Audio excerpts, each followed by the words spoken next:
ಕರುನಾಡಲ್ಲಿ ಮುಂಗಾರು ಮಳೆಯ ಸುನಾಮಿ ಎದ್ದಿದೆ. ಉತ್ತರ ಕರ್ನಾಟಕದ ಹಲವು ಜಿಲ್ಲೆಗಳಲ್ಲಿ ವರುಣದೇವ ಅಬ್ಬರಿಸ್ತಾ ಇದ್ದು ಬೈಕ್ಗಳು, ಕಾರ್ಗಳೆಲ್ಲ ತೇಲಾಡಿ ಹೋಗಿವೆ.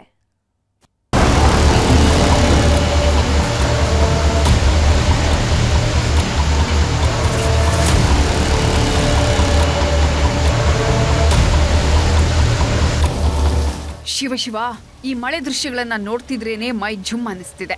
ಯಾಕಂದ್ರೆ ಹುಚ್ಚೆದ್ದು ಹರಿಯೋ ನೀರಿಗೆ ಸಿಕ್ಕಿದ್ದೆಲ್ಲವೂ ದಿಕ್ಕಾಪಾಲಾಗ್ತಿದೆ. ಬೈಕ್ಗಳೆಲ್ಲ ತೇಲಿ ಹೋಗ್ತಿವೆ. ನೀರಿನ ರಭಸಕ್ಕೆ ಸಿಕ್ಕವರು ಕೂಡ ಪರದಾಡ್ತಿದ್ದಾರೆ. ಮುಂಗಾರನ್ನೋದು ಜನರನ್ನ ಹಿಂಡಿ ಹಿಪ್ಪೆ ಮಾಡಿದೆ. ಮಹಾಮಳೆಯ ಹೊಡೆತ ಇಡೀ ಕರುನಾಡಲ್ಲೇ ತೊಯ್ದು ತೊಪ್ಪೆಯನ್ನಾಗಿಸಿದೆ.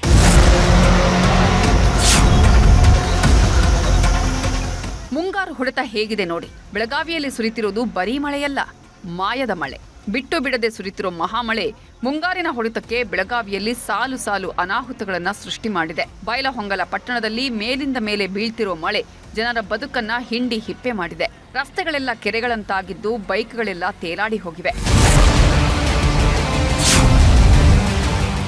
ಬೈಲಹೊಂಗಲ ಪಟ್ಟಣದಲ್ಲಿ ಸುರಿದ ಮಳೆ ಇಲ್ಲಿನ ಜನರನ್ನು ಕನಸಲ್ಲೂ ಬೆಚ್ಚಿ ಬೀಳಿಸುವಂತೆ ಮಾಡಿದೆ. ಒಂದೇ ಸಮನೆ ಸುರಿದ ಮಳೆಗೆ ಊರಿಗೆ ಊರೇ ಕಂಗಾಲಾಗಿ ಹೋಗಿದೆ. ಭಾರೀ ಮಳೆಯ ಪರಿಣಾಮ ಎಪಿಎಂಸಿ ರಸ್ತೆಯಲ್ಲಿರುವ 5 ಅಂಗಡಿಗಳಿಗೆ ನೀರು ನುಗ್ಗಿದ್ದು, photo studio, radium, stickering shop, JCB spare parts shop ಹಾಗೂ ಲೇತ್ ವರ್ಕ್ ಮಷಿನ್ ಅಂಗಡಿಗಳು ನೀರಲ್ಲಿ ಮುಳುಗಿ ಹೋಗಿದ್ವು.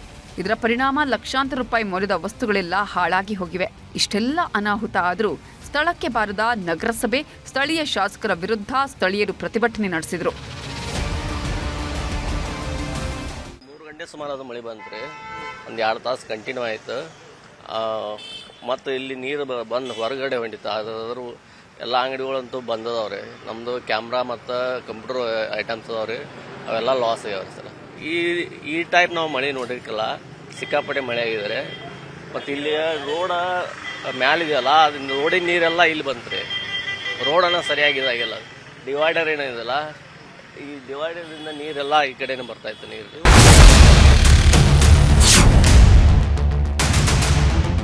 ಬೈಲಹೊಂಗಲದಲ್ಲಿ ಹಿಂದೆಂದೂ ಕಾಣದಂತಹ ಮಳೆಯಾಗ್ತಿದೆ. ಬಿರುಗಾಳಿ ಮಳೆಗೆ ಎಪಿಎಂಸಿಯ ಕಾಂಪೌಂಡ್ ನೆಲಸಮವಾಗಿದೆ. ಕಲ್ಲಿನ ಕಾಂಪೌಂಡ್ ಬಿದ್ದ ಪರಿಣಾಮ ಪಕ್ಕದಲ್ಲೇ ನಿಲ್ಲಿಸಿದ್ದ 2 ಕಾರುಗಳು ನಜ್ಜುಗುಜ್ಜಾಗಿವೆ. ಬೈಲಹೊಂಗಲದಲ್ಲಿ ನಿನ್ನೆ ಸುರಿದಂತಹ ಭಾರಿ ಮಳೆಗೆ ಅನೇಕ ಅನಾಹುತಗಳು ಸಂಭವಿಸಿವೆ. ಒಂದ್ ಕಡೆ ಅಂಗಡಿ ಮಳಿಗೆಗಳಿಗೆ ನೀರು ನುಗ್ಗಿದ್ರೆ, ಮತ್ತೊಂದು ಕಡೆ ಎಪಿಎಂಸಿಯ ಒಂದು ಕಾಂಪೌಂಡ್ ಕುಸಿದು ಅನಾಹುತ ಸಂಭವಿಸಿರ್ತಕ್ಕಂಥದ್ದು. 2 ಕಾರುಗಳು ಸಂಪೂರ್ಣವಾಗಿ ನುಜ್ಜುಗುಜ್ಜಾಗಿವೆ. ಸುಮಾರು 12 ಅಡಿ ಎತ್ತರದ ಒಂದು ಎಪಿಎಂಸಿ ಕಾಂಪೌಂಡ್ ಇದಾಗಿದ್ದು, ಈ ರಸ್ತೆ ಸಂಪೂರ್ಣವಾಗಿ ಬಂದ್ ಆಗಿತ್ತು. ಆದರೆ ಸ್ಥಳೀಯರು ಬೆಳಗ್ಗೆ ಜೆಸಿಬಿ ಮೂಲಕ ರಸ್ತೆಯನ್ನ ತೆರವುಗೊಳಿಸಿದ್ದಾರೆ. ಹಾಗೇನೆ ಅನೇಕ ಕೆಳ ಹಂತದ ಅಂಗಡಿಗಳಿಗೆ ನೀರು ನುಗ್ಗಿದ್ದು, ಇನ್ನೂ ಬೆಳಗ್ಗೆ ಆದ್ರೂ ಕೂಡ ಇನ್ನೂ ಜನ ಕ್ಲೀನ್ ಅನ್ನ ಮಾಡ್ತಾ ಇದ್ದಾರೆ. ಬೆಳಗಾವಿ ಮಳೆಗೆ ಜನ ಪತ್ರಗುಟ್ಟಿ ಹೋಗಿದ್ದಾರೆ. ಬಿಟ್ಟು ಬಿಡದೆ ಸುರಿದ ಮಳೆಯಿಂದಾಗಿ ಏಕಕಾಲಕ್ಕೆ 8 ಮನೆಗಳು ಕುಸಿದು ಬಿದ್ದಿವೆ. ಈ 8 ಮನೆಯಲ್ಲಿ ಬಾಡಿಗೆಗಿದ್ದವರು ಈಗ ಬೀದಿಗೆ ಬಂದು ಬಿದ್ದಿದ್ದಾರೆ. ಕೂಲಿ ನಾಲಿ ಮಾಡಿಕೊಂಡು ಜೀವನ ನಡೆಸ್ತಾ ಇದ್ದವರಿಗೆ ಸೂರೆ ಇಲ್ಲದಂತಾಗಿದ್ದು, ಮನೆಯಲ್ಲಿದ್ದ ಆಹಾರ, ಧಾನ್ಯ, ಬಟ್ಟೆ, ಪಾತ್ರೆ, ದಾಖಲೆ, ಹಣವೆಲ್ಲ ಮಣ್ಣು ಪಾಲಾಗಿವೆ.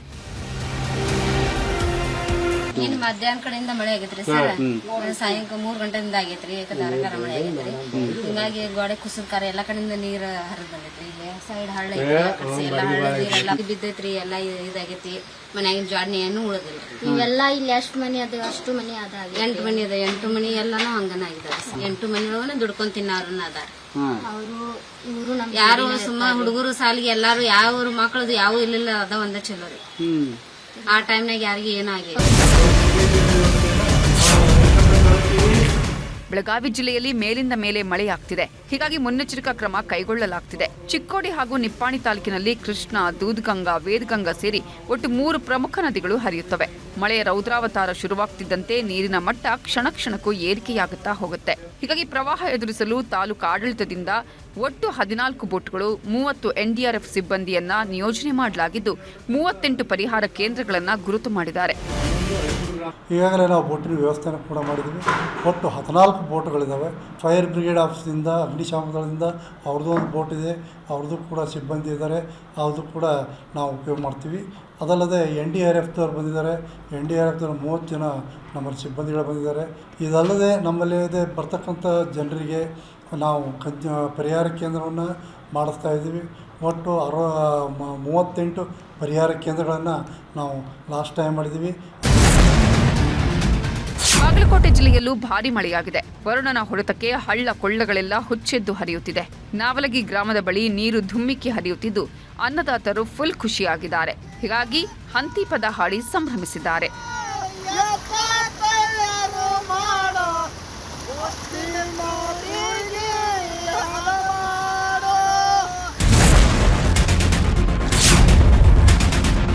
ಕೊಪ್ಪಳ ಜಿಲ್ಲೆಯಲ್ಲೂ ಮಳೆ ಅಬ್ಬರಿಸಿದೆ. 2 ದಿನದಿಂದ ಬೀಳ್ತಿರೋ ಮಳೆಗೆ ಅಳವಂಡಿ ಬಳಿ ಇರೋ ಹಿರೇಹಳ್ಳ ಚೆಕ್ ಡ್ಯಾಂ ಒಡೆದು ಹೋಗಿದೆ. ಚೆಕ್ ಡ್ಯಾಂ ಒಡೆದ ಪರಿಣಾಮ ಪಕ್ಕದ ಜಮೀನಿಗೆ ನೀರು ನುಗ್ಗಿ ದಾಳಿಂಬೆ ಬೆಳೆ ನಾಶವಾಗಿದೆ.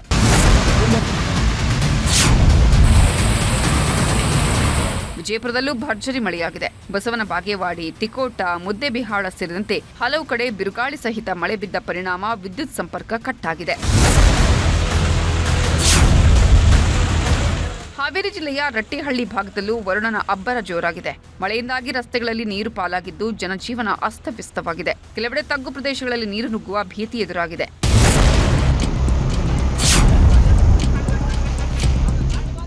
ಮಳೆ ನೀರು ಹೇಗೆ ಹುಚ್ಚೆದ್ದು ಹರಿತಿದೆ ನೋಡಿ. ಜನರಿಗೆ 2 ಹೆಜ್ಜೆ ಇಡೋದಿಕ್ಕೂ ಆಗ್ತಿಲ್ಲ. ಒಂದೊಂದು ಕಡೆಯಿಂದ ಮತ್ತೊಂದು ಕಡೆಗೆ ಹೋಗೋದಿಕ್ಕೂ ರಸ್ತೆಯಲ್ಲೇ ಹಗ್ಗ ಕಟ್ಕೊಂಡು ಹೋಗಬೇಕಾದ ಸ್ಥಿತಿ. ಮೊಣಕಾಲೆತ್ತರದಲ್ಲಿ ಹುಚ್ಚೆದ್ದು ಹರಿತಿದ್ದ ನೀರು ಸಿಕ್ಕಿದ್ದನ್ನೆಲ್ಲ ಕೊಚ್ಕೊಂಡು ಹೋಗಿದೆ.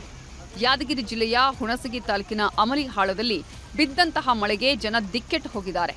ಮಹಾಮಳೆಯ ಹೊಡೆತಕ್ಕೆ ಗಲ್ಲಿ ಗಲ್ಲಿಯಲ್ಲೂ ಮಳೆ ನೀರು ನುಗ್ಗಿದೆ.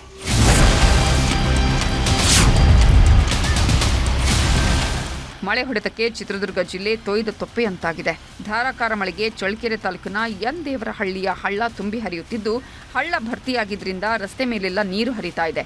ರೈತರ ಮೊಗದಲ್ಲಿ ಮಂದಹಾಸ ಮೂಡಿದೆ. ಮುಂದಿನ 5 ದಿನ ಮಹಾಮಳೆಯ ಎಚ್ಚರಿಕೆ. ರಾಜ್ಯದಲ್ಲಿ ಇನ್ನೂ 5 ದಿನ ಜೋರು ಮಳೆಯಾಗಲಿದೆ ಅಂತ ಹವಾಮಾನ ಇಲಾಖೆ ಮುನ್ಸೂಚನೆ ಕೊಟ್ಟಿದೆ. ಕರಾವಳಿ ಜಿಲ್ಲೆಗಳಲ್ಲಿ ವ್ಯಾಪಕ ಮಳೆಯಾಗಲಿದ್ದು ಉತ್ತರ ಹಾಗೂ ದಕ್ಷಿಣ ಒಳನಾಡಿನ ಕೆಲವೆಡೆ ಸಾಧಾರಣ ಮಳೆಯಾಗಲಿದೆ ಅಂತ ಮಾಹಿತಿ ನೀಡಿದ್ದಾರೆ. ಇಂದು ಕರಾವಳಿ ಜಿಲ್ಲೆಗಳಲ್ಲಿ ವ್ಯಾಪಕವಾಗಿ ಮಳೆಯಾಗಿದ್ದರೆ ಉತ್ತರ ಒಳನಾಡಿನ ಜಿಲ್ಲೆಗಳಲ್ಲಿ ಹಲವು ಕಡೆ, ದಕ್ಷಿಣ ಒಳನಾಡಿನ ಜಿಲ್ಲೆಗಳಲ್ಲಿ ಕೆಲವು ಕಡೆ ಮಾತ್ರ ಮಳೆಯಾಗಿದೆ. ಕರಾವಳಿ ಜಿಲ್ಲೆಗಳಲ್ಲಿ ಜೂನ್ 9ರಿಂದ ಜೂನ್ 13ರವರೆಗೆ ವ್ಯಾಪಕವಾಗಿ ಮಳೆಯಾಗುವ ಹೆಚ್ಚಿನ ಸಾಧ್ಯತೆ ಇದ್ದು ಬೆಳಗಾವಿ, ಧಾರವಾಡ, ಹಾವೇರಿ, ಗದಗ, ಬೀದರು, ಕಲಬುರಗಿ, ಯಾದಗಿರಿ, ಶಿವಮೊಗ್ಗ, ಚಿಕ್ಕಮಗಳೂರು, ಹಾಸನ ಹಾಗೂ ಕೊಡಗು ಜಿಲ್ಲೆಗಳ ಕೆಲವು ಕಡೆ ಭಾರೀ ಮಳೆಯಾಗುವ ಸಾಧ್ಯತೆ ಇದ್ದು ಜೂನ್ 9ರಿಂದ ಜೂನ್ 11ರವರೆಗೆ ಯೆಲ್ಲೋ ಅಲರ್ಟ್ ಅನ್ನು ಘೋಷಿಸಲಾಗಿದೆ. ಒಟ್ನಲ್ಲಿ ಕರುನಾಡಲ್ಲಿ ಮುಂಗಾರು ಆರ್ಭಟ ಜೋರಾಗಿದ್ದು ಉತ್ತರದಲ್ಲೇ ನಾನಾ ಅವಾಂತರ ಸೃಷ್ಟಿಯಾಗ್ತಿದೆ. Report news 18. ಕಾಡುಗೋಡಿಯ ಪ್ರಿಯಾಂಕಾ ಕೇಸ್ಗೆ ದಿನಕ್ಕೊಂದು ಟ್ವಿಸ್ಟ್ ಸಿಗ್ತಾ ಇದೆ. ಕೋಟ್ಯಾಧಿಪತಿಯ ಹಿಂದೆ ಬಿದ್ದಿದ್ದ ಆಂಟಿಯ ಅಸಲಿ ಕಳ್ಳಾಟ ಈಗ ರಿವೀಲ್ ಆಗಿದೆ. ಮಗಳನ್ನ ಸಾಯಿಸಿದ್ಯಾರು, ಇಡೀ ರಾತ್ರಿ ನಡೆದಿದ್ದೇನು ಅನ್ನೋದು ಒಂದೊಂದಾಗಿ ತೆರೆದುಕೊಳ್ಳೋದಕ್ಕೆ ಶುರುವಾಗಿದೆ.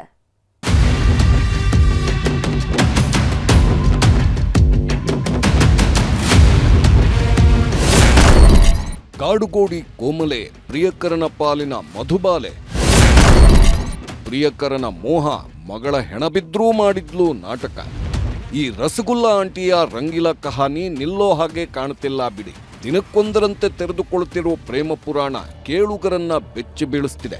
ಯಾಕಂದ್ರೆ ಪ್ರಿಯಕರನ ತೋಳಲ್ಲಿ ಬೆಚ್ಚಗಿದ್ದವಳಿಗೆ ಕರುಳ ಕುಡಿಯೇ ಬೇಡವಾಗಿ ಹೋಗಿತ್ತು ಅನ್ಸುತ್ತೆ.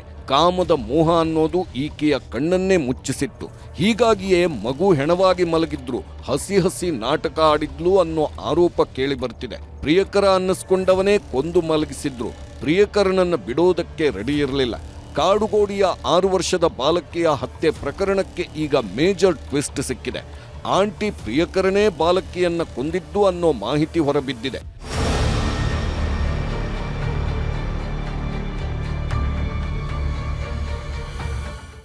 ಜಗತ್ತಲ್ಲಿ ಯಾರು ಬೇಕಾದರೂ ಕೆಟ್ಟವರು ಆಗ್ಬಹುದು, ಆದ್ರೆ ಮಕ್ಕಳ ಪಾಲಿಗೆ ಹೆತ್ತವರು ಆಗಲ್ಲ ಅಂತಾರೆ. ಆದ್ರೆ ಈಕೆ ಕರುಳ ಕುಡಿ ಪಾಲಿಗೆ ವಿಲನ್ ಆಗಿ ಹೋಗಿದ್ದಾಳೆ. ಬಿಲಿಯನೇರ್ ಹಿಂದೆ ಬಿದ್ದವಳಿಗೆ ಮಗಳ ಸಾವು ಕೂಡ ಕಂಗೆಡಿಸಿರಲಿಲ್ಲ. ಕಾಸಿದ್ದ ಹುಡುಗನ ಜೊತೆ ಓಡಾಡ್ತಿದ್ದವಳು ಟ್ರಿಪ್ಪು ಗಿಪ್ಪು ಅಂತ ಮಜಾ ಉಡಾಯಿಸ್ತಿದ್ಲು. ಕಾಶಿಗೆ ಅಂತ ಹೋಗಿ ಅಲ್ಲೇ ಹನಿಮೂನ್ ಸಹ ಮುಗಿಸ್ಕೊಂಡು ಬಂದಿದ್ಲು. ಗಂಡನನ್ನ ಬಿಟ್ಟು ರಂಗೀಲಾ ಲೈಫ್ ನಡೆಸ್ತಿದ್ದ ರಸಗುಲ್ಲಾ ಆಂಟಿ ಮಾರ್ಚ್ 21ನೇ ತಾರೀಕು ತನ್ನ ಪ್ರಿಯಕರ ಮೋಹನ್ ಜೊತೆಗೆ ಮದುರೈಗೆ ಹೋಗಿದ್ಲು. 3 ದಿನ ದೇವಸ್ಥಾನದ ರೌಂಡ್ಸ್ ಹಾಕಿ 24ನೇ ತಾರೀಕು ಬೆಂಗಳೂರಿಗೆ ವಾಪಸ್ ಬಂದಿದ್ಲು. ಅವತ್ತು ಈ ಪ್ರಿಯಾಂಕಾ ಆಂಟಿಯ ಬರ್ತ್ಡೇ ಬೇರೆ. ಹೀಗಾಗಿ ಕೋಲಾರ ಬಳಿಯ ಕಾಫಿ ಶಾಪ್ಗೆ ಹೋಗಿ ಸೆಲೆಬ್ರೇಟ್ ಸಹ ಮಾಡಿದ್ರು. ನಂತರ ಈ ಮಗುವನ್ನು ಕರ್ಕೊಂಡು ಇಂದಿರಾನಗರಕ್ಕೆ ಬರ್ತಿದ್ದಂತೆ ನಡೆಯಬಾರದ್ದು ನಡೆದೋಗಿತ್ತು. ಮಗಳ ಹೆಣ ಕಂಡರೂ ಕರಗಲಿಲ್ಲ ಹೆತ್ತವಳು.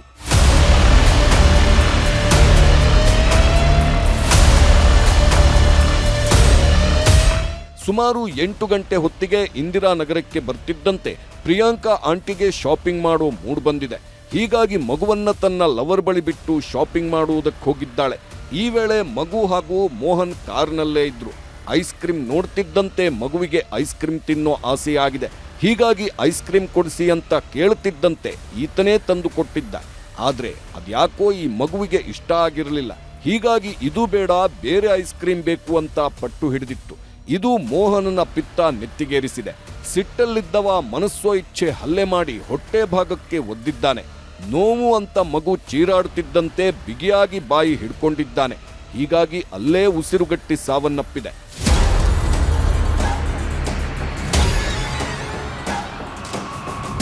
ಶಾಪಿಂಗ್ ಮುಗಿಸ್ಕೊಂಡು ಬಂದ ಪ್ರಿಯಾಂಕಾಗೆ ಮಗಳ ಸಾವಿನ ವಿಷಯ ಹೇಳಿದ್ದ. ಆಕಸ್ಮಿಕವಾಗಿ ನಡೆದೋಯ್ತು, ಬೇಕಂತ ಮಾಡಿದ್ದಲ್ಲ ಅಂತ ಕಥೆ ಕಟ್ಟಿದ್ದ.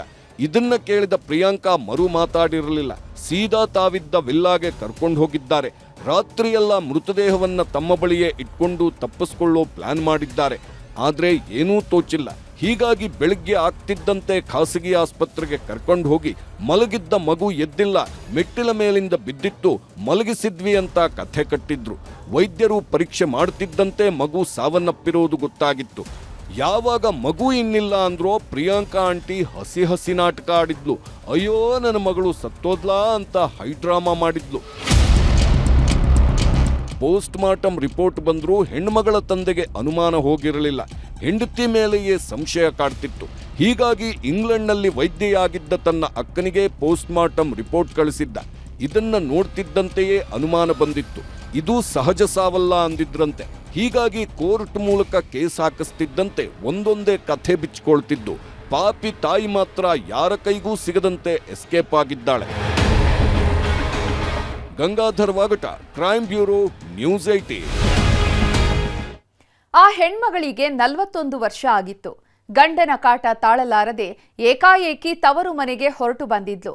ಇನ್ನೇನು ಮನೆ ಮುಟ್ಬೇಕು ಅನ್ನೋ ಹೊತ್ತಲ್ಲಿ ಕಿರಾತಕರು ಅಟ್ಟಹಾಸ ಮೆರೆದಿದ್ದಾರೆ. ಹೆಣ್ಮಗಳ ಮೇಲೆ 10 ಮಂದಿ ಗ್ಯಾಂಗ್ ರೇಪ್ ಮಾಡಿದ್ದಾರೆ.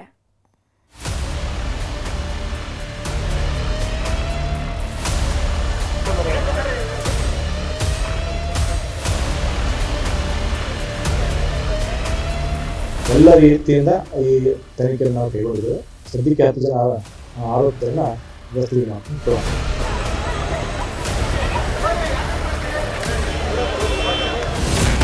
ತವರು ಮನೆಗೆ ಹೊರಟಿದ್ದ ಮಹಿಳೆ ಮೇಲೆ ಗ್ಯಾಂಗ್ ರೇಪ್, 10 ಮಂದಿಯ ಅಟ್ಟಹಾಸ, ಕಗ್ಗತ್ತಲ ರಾತ್ರಿ ಅತ್ಯಾಚಾರ.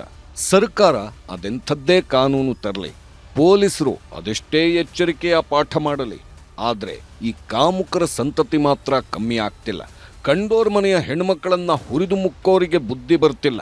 ದಾವಣಗೆರೆ ಜಿಲ್ಲೆಯ ಚನ್ನಗಿರಿ ತಾಲೂಕಿನಲ್ಲಿ ನಡೆದ ಘಟನೆ ಇಡೀ ಜಿಲ್ಲೆಯ ಜನರನ್ನ ಬೆಚ್ಚಿ ಬೀಳಿಸಿದೆ. ತವರು ಮನೆಗೆ ಹೊರಟಿದ್ದ ಹೆಣ್ಮಗಳನ್ನ 10 ಮಂದಿ ಸೇರ್ಕೊಂಡು ಹುರಿದು ಮುಕ್ಕಿದ್ದಾರೆ. ಹೆಣ್ಮಗಳ ಪಾಲಿಗೆ ಗಂಡನೇ ವಿಲನ್ ಆಗಿದ್ದ. ಯಾಕಂದ್ರೆ ಕುಡಿತದ ದಾಸನಾಗಿದ್ದವ ಕೊಡಬಾರದ ಕಾಟ ಕೊಡ್ತಿದ್ದ. ಎಷ್ಟೇ ಕಣ್ಣೀರಿಟ್ರೂ ಗಂಡನ ಕುಡಿತದ ಹುಚ್ಚು ಹೋಗಿರಲಿಲ್ಲ. ಹೀಗಾಗಿ ಇದೇ ತಿಂಗಳ 3ನೇ ತಾರೀಕು ಗಂಡನ ಜೊತೆ ಜಗಳ ಮಾಡಿಕೊಂಡು ತವರು ಮನೆಗೆ ಹೊರಟಿದ್ಲು. ನಡೆದುಕೊಂಡು ಬಂದಿದ್ದರಿಂದ ತವರೂರಿಗೆ ಬರೋದ್ರೊಳಗೆ ಸಂಜೆ 7:30 ಆಗಿತ್ತು. ಒಬ್ಬಳೇ ನಡ್ಕೊಂಡು ಬಂದಿದ್ದರಿಂದ ತುಂಬಾ ಸುಸ್ತಾಗಿದ್ದಳು. ಹೆಜ್ಜೆ ಇಡೋದಕ್ಕೂ ಆಗದೆ ನಿತ್ರಾಣಗೊಂಡಿದ್ದಳು. ಈ ವೇಳೆ ಎಂಟ್ರಿ ಕೊಟ್ಟ ತಮ್ಮೂರಿನ ಯುವಕ ಉಪಚರಿಸೋ ನಾಟಕವಾಡಿದ್ದ. ಕೂಲ್ ಡ್ರಿಂಕ್ಸ್ ತಂದುಕೊಟ್ಟು ಬಣ್ಣ ಬಣ್ಣದ ಮಾತಾಡಿದ್ದಾನೆ. ಸುಸ್ತಾಗಿದ್ದ ಹೆಣ್ಮಗಳು ಕೂಲ್ ಡ್ರಿಂಕ್ಸ್ ಕುಡಿಯುತ್ತಿದ್ದಂತೆ ನಿದ್ದೆ ಬರುವುದಕ್ಕೆ ಶುರುವಾಗಿದೆ. ಇದನ್ನೇ ಕಾಯ್ತಿದ್ದವರು ನಿಮ್ಮನೆಗೆ ಬಿಟ್ಟು ಬರ್ತೀವಿ ಬನ್ನಿ ಅಂತ ಕರ್ಕೊಂಡು ಹೋಗಿದ್ದಾರೆ. ಹೆಣ್ಮಗಳು ಪ್ರಜ್ಞೆ ತಪ್ಪುತ್ತಿದ್ದಂತೆ ನಿರ್ಜನ ಪ್ರದೇಶಕ್ಕೆ ಕರೆದೊಯ್ದಿದ್ದಾರೆ.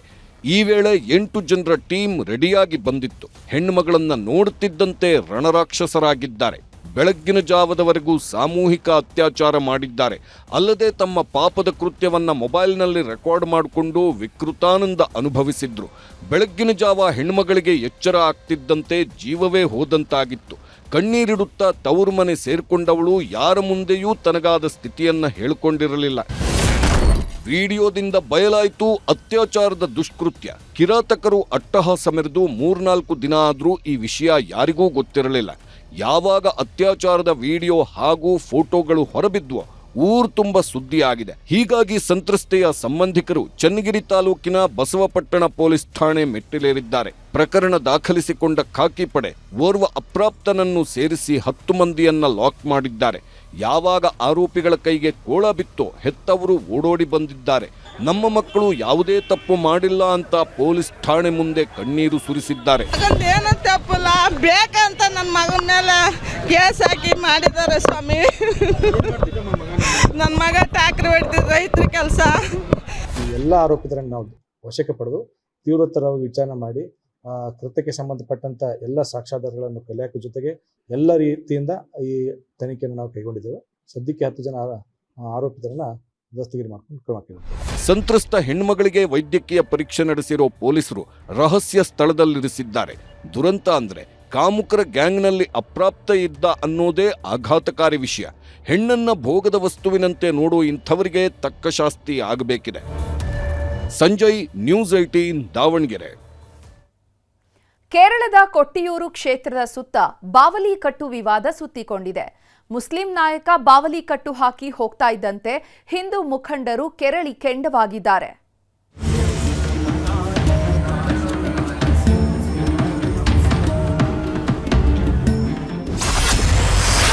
ಕೊಟ್ಟಿಯೂರಲ್ಲಿ ಜೋರಾಯ್ತು ಬಾವಲಿಕಟ್ಟು ಕಿಚ್ಚು. ವಿವಾದದ ಸುಳಿಯಲ್ಲಿ ಕೊಟ್ಟಿಯೂರು ಶಿವನ ಸನ್ನಿಧಿ. ಕೊಟ್ಟಿಯೂರು ಕೇರಳದಲ್ಲಿರೋ ಪ್ರಸಿದ್ಧ ಶಿವನ ಸನ್ನಿಧಿ. ವರ್ಷದಲ್ಲಿ ಕೇವಲ 27 ದಿನ ಮಾತ್ರ ಭಕ್ತರಿಗೆ ದರ್ಶನ ನೀಡೋ ಭಗವಂತನ ಸಾನ್ನಿಧ್ಯ. ಸುತ್ತಲೂ ದಟ್ಟಾರಣ್ಯ, ಸಣ್ಣದೊಂದು ನದಿ, ನೀರಿನ ನಡುವಲ್ಲೇ ಪಯಣ, ಅಲ್ಲೊಂದಿಷ್ಟು ಇಲ್ಲೊಂದಿಷ್ಟು ಗುಡಿಸಲು, ಅದರ ಮಧ್ಯೆ ಶಿವನ ಸಾನ್ನಿಧ್ಯ. ಈ ಕ್ಷೇತ್ರವನ್ನ ವರ್ಣಿಸುವುದಕ್ಕೆ ಪದಗಳೇ ಇಲ್ಲ ಬಿಡಿ. ದೈವಿಕವಾಗಿ ಎಷ್ಟು ಪ್ರಸಿದ್ಧಿ ಹೊಂದಿದೆಯೋ ಇದರ ಪ್ರಾಕೃತಿಕ ಸೌಂದರ್ಯ ಕೂಡ ಅಷ್ಟೇ ಸುಪ್ರಸಿದ್ಧ. ಮುಂಗಾರಿನಲ್ಲಿ ಶುರುವಾಗೋ ಇಲ್ಲಿನ ಉತ್ಸವಕ್ಕೆ ಭಕ್ತ ಸಾಗರವೇ ಹರಿದು ಬರುತ್ತೆ. ನಿನ್ನೆವರೆಗೂ ದೇವಸ್ಥಾನದ ಸಿಬ್ಬಂದಿಗೂ ಕನ್ನಡಿಗರಿಗೂ ಕಿಚ್ಚು ಹೊತ್ಕೊಂಡಿತ್ತು. ಕನ್ನಡಿಗರಿಗೆ ಅಪಮಾನ ಮಾಡ್ತಿದ್ದಾರೆ, ಕನ್ನಡಿಗರನ್ನ ಬೇಕಂತಲೇ ಟಾರ್ಗೆಟ್ ಮಾಡಿ ಹಲ್ಲೆ ಮಾಡ್ತಿದ್ದಾರೆ ಅನ್ನೋ ಆರೋಪ ಕೇಳಿ ಬಂದಿತ್ತು. ಇದು ಸೋಷಿಯಲ್ ಮೀಡಿಯಾದಲ್ಲಿ ದೊಡ್ಡ ಬಿರುಗಾಳಿ ಬೀಸುವಂತೆ ಮಾಡಿತ್ತು. ಇದರ ಬೆನ್ನಲ್ಲೇ ಈಗ ಬಾವಲಿಕಟ್ಟಿನ ದಂಗಲ್ ಶುರುವಾಗಿದೆ. ಮುಸ್ಲಿಂ ಮುಖಂಡರೊಬ್ಬರು ದೇಗುಲದ ಪಕ್ಕದಲ್ಲಿ ಹಾಕಿದ ಬಾವಲಿಕಟ್ಟು ವಿವಾದದ ಕಿಡಿ ಹೊತ್ತಿಸಿದೆ.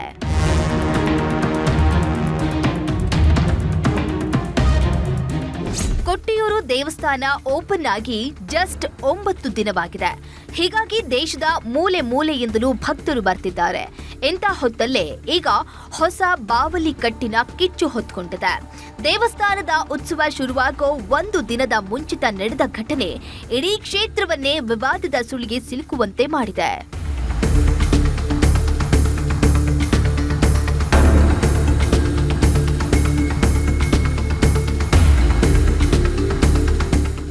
ದೇವಸ್ಥಾನದ ಪಕ್ಕದಲ್ಲಿ ಬಾವಲಿ ನದಿ ಹರಿಯುತ್ತೆ. ಇದೇ ನದಿ ನೀರಲ್ಲಿ ಬಾವಲಿ ಕಟ್ಟು ಹಾಕಿದ್ದಾರೆ. ಅಂದ್ರೆ ನದಿ ನೀರಲ್ಲಿ ಕಲ್ಲು ಕಟ್ಟೋ ಪದ್ಧತಿ. ಇದಕ್ಕೆ ಮುನ್ನುಡಿ ಹಾಡಿದ್ದು ಕರ್ನಾಟಕ ಪ್ರದೇಶ ಕಾಂಗ್ರೆಸ್ ಸಮಿತಿ ಪದಾಧಿಕಾರಿ ಹಾಗೂ ಕರ್ನಾಟಕ ರಾಜ್ಯ ಕಾರ್ಮಿಕರ ಕನಿಷ್ಠ ವೇತನ ಸಲಹಾ ಮಂಡಳಿ ಅಧ್ಯಕ್ಷ ಶಾಹಿದ್ ತೆಕ್ಕಿಲ್. ಇವರೇ ಈ ಪುಣ್ಯ ಕ್ಷೇತ್ರದಲ್ಲಿ ಬಾವಲಿ ನದಿಗೆ ಕಲ್ಲಿಟ್ಟು ಬಾವಲಿ ಕಟ್ಟು ಮಾಡಿರುವುದು. ಈ ವಿಷಯ ಗೊತ್ತಾಗ್ತಿದ್ದಂತೆ ಹಿಂದೂ ಮುಖಂಡರು ಕೆರಳಿ ಕೆಂಡವಾಗಿದ್ದಾರೆ.